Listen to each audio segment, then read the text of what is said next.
Hey folks, let me give you a quick recap of the change of heart article. I want to point out some of the specific strategies that are in here. A lot of you mentioned things like he uses emotions or he uses logic, and that's true, but I think we can get a little more detailed. So to start, take a look here. First thing I want to do is look at the actual argument of the article, and I suggest that the argument starts near the beginning. We can see right here where he says that fellow creatures are more like us than we'd ever imagine, right? So there's the first claim.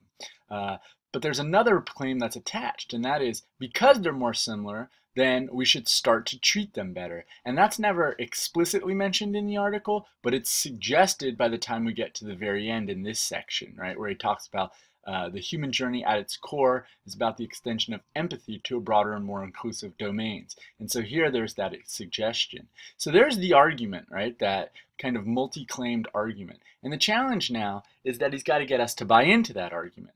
And so, yeah, on one hand, he's using emotions and he's using logic, but we can look really specifically at what he does. For example, when folks mention McDonald's, Burger King, or KFC, notice that these are the very people who are serving animal products, who we would not think are in support of animal rights. And so if the people that are most extreme, right, are actually now supporting animal rights, well then the reader, right, someone who's probably not even as extreme as these guys here, should too support animal rights. So we can spend a lot of time just talking about the specific companies in this case.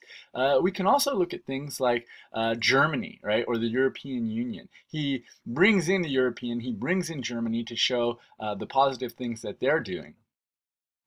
And think about the audience here, right? We've got the audience of the LA Times, an American audience, now reading what's happening in Europe and Germany. And so in a sense, in that case, it's not just that he's bringing in facts or evidence, it's that he's bringing in this sense of competition, right? If the European is already ahead of us, well, you know what? We like to be number one, so we're going to do whatever it takes to make sure that we can be on top of the game. And in this case, that game is the animal rights game.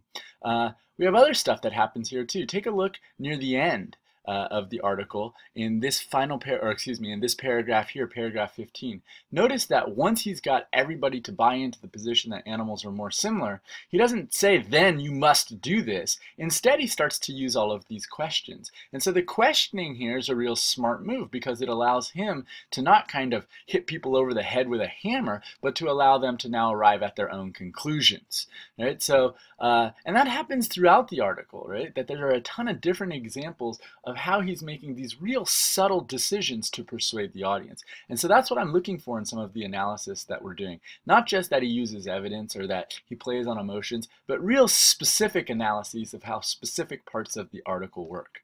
Hope this helps a bit. Take care.